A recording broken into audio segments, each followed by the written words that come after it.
So we're headed out to make a couple test hits out at the track. And it's about that time of the year where we're going to have to keep an eye on a lot of items that are starting to wear out. And in this video, we got a number of them to go through and to catch you guys up on the channel. We're gonna go make some good hits with the white car. Every so often, I'd like shake it down, make sure the car's doing well. Because this year we've been doing pretty good, been running really well. Just like anything else, you gotta make sure it runs right. On top of that, we have to go pick up some E85 race fuel. Now, technically, E85 is pump gas that we use. We haven't used any race fuel in a number of years. We're gonna talk about that fuel system and how it's paid itself back to me 10 times over. Let's get loaded up to our favorite E85 spot and get all our tanks filled up.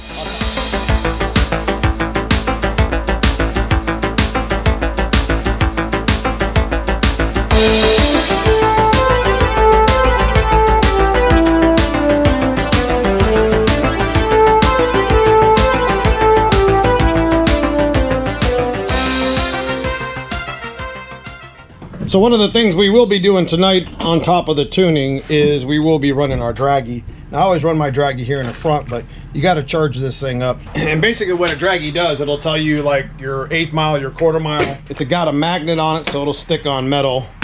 It's a neat little thing to have if you're racing on the street or in the track. But it gives you pretty good data. The 60 foot's always off. The 1/8 mile and 1/4 mile and mile an hours are off just a tad. I mean, so small, it's really not that. That's a cool tool to bring a little extra content here to the channel. Is it runs through my phone, and I put my phone on the mount, and you're able to actually watch me race, so it's pretty cool. So we'll go ahead and get this thing plugged in. We'll also be doing some data logging tonight, so I want to make 2 runs, one on the lower boost setting that we had on the backside of Quaker last time we were there, and then we're going to turn it back up to where we were at, just to kind of get an idea of maybe what's going on in the car, maybe something might be going bad. You never know, so it's always good. All right, so here are our Speedway. I like to get the Speedway fuel. E85 is actually $2.95 a gallon. And it's pretty good for us. This is what we've been getting at E85 for a long time. And we're gonna fill these up. Top end lube in it. I like to use this Uplawn stuff and put some of the stuff in to keep the water out of it. We're gonna test it too here in a second. I'll show you what it is. This is like a little E85 tester.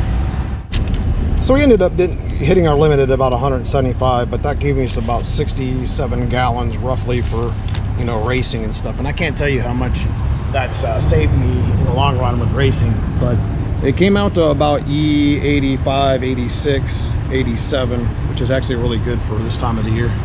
So tonight we're heading to Kunle Motorsports Park, which is our local racetrack, as there's a couple items that are starting to wear out that we need to test. On top of that, we're still fighting with our distributor in our block, so it's time we figured that part out. Okay, we have arrived here at Kunle. It's a little bit warm out, but it hasn't been magic hour yet. When that gets down into the clouds or into the trees, it's called magic hour. But we did end up getting a bunch of fuel.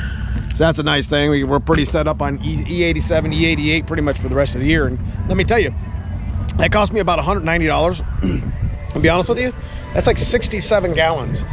If we was at a racetrack and I was running 110, 115, 112, C16, whatever, $20 a gallon at 10 gallons is like one race. Maybe 2, maybe. You know, this is what makes money sense with running the E85 fuel system. Now, you don't have to. Some of you, like I, don't have access to E85 at all. I have to drive 45 minutes to get it. But so we're gonna bust out the laptop, run it the way it is on our back half tune, which is like half of what we have it turned up at, and see how well it does. So now we're probably only gonna do 1/8 mile today, as that's just kind of what we do. Anyways, we're just here to shake the car down and get a little data log.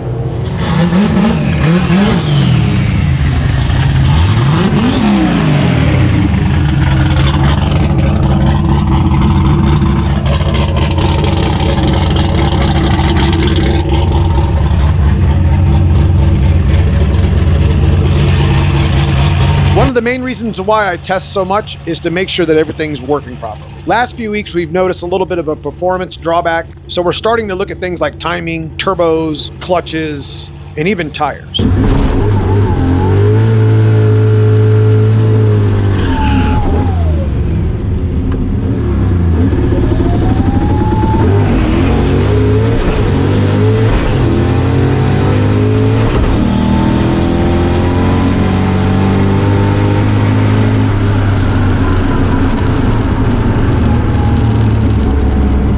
didn't do too bad there. I don't think I have like any boost in it right now. I think I only have like 6 pounds on the dome. This is like very basic, like 12 pounds of boost, but 940 at 146, 6.0, eighth mile. We put the tune back in from Sick on the Green, and actually the tune that we ran at 880 here.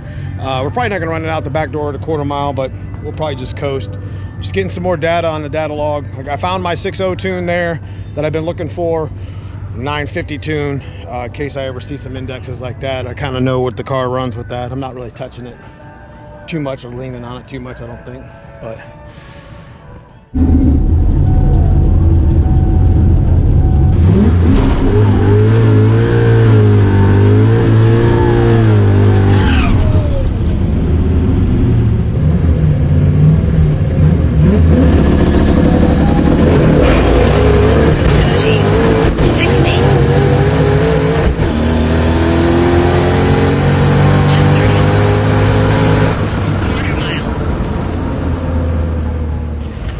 didn't do too bad, I guess. 9.1 at 150, 590 at 117. The car was bouncing like every gear, so I need to figure that out. Maybe I didn't have enough air pressure. That pass was a little bit better, but considering the amount of boost on the dome, there's got to be some issues somewhere. So we're going to have to take the car back to the shop and get it addressed, because it should be running consistent 880s on this tune alone. It's been a while since we've taken the turbo off, and the last time we synced the distributor, we were missing like 4 degrees. So I'm going to show you real quick back at the shop what we did to fix these things. Last couple of weeks, we've definitely noticed a decline in performance, at least when we're adding boost and timing to the tune. Probably been a year and a half since we've actually taken the turbo off and checked the hot side. Might be losing a little bit of boost.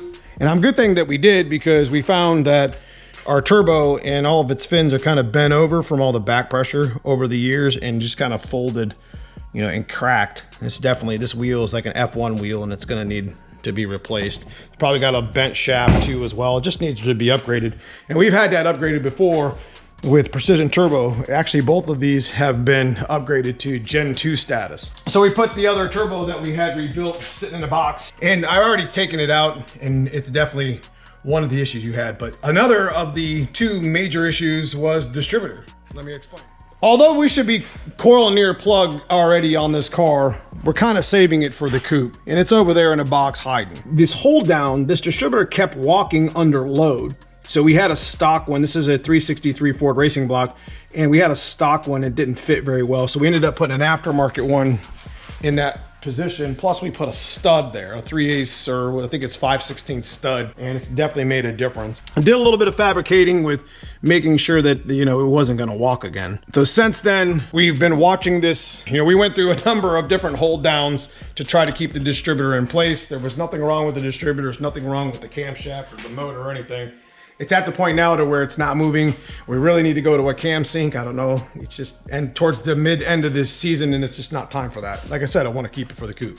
But nonetheless, we had a couple maintenance issues of, you know, items that we've wore out over time. Our next video is going to comprise of another item that we had to take out that we wore out. But when you're competitively racing or racing as much as we do, you got to keep ahead of the game when it comes to issues with your car. With the new turbo put on and the distributor not stealing timing going down the track, and with a couple other new parts that we've installed on the car, we're just dialing the 2-step in one more time, and we're going to be sending it. We should be making pretty consistent 890, 880 passes on a little bit of boost. So we've been super busy around the shop and in life, so I'm sorry about the content not being as accurate as it's been in the past, but you know what, we're gonna fix that. I got a lot of videos to edit and bring out to you. If you guys enjoy the content, leave me a thumbs up, consider subscribing if you haven't already. Check out that join button, become a member of the channel. I appreciate all my members here on the channel that are with us every month.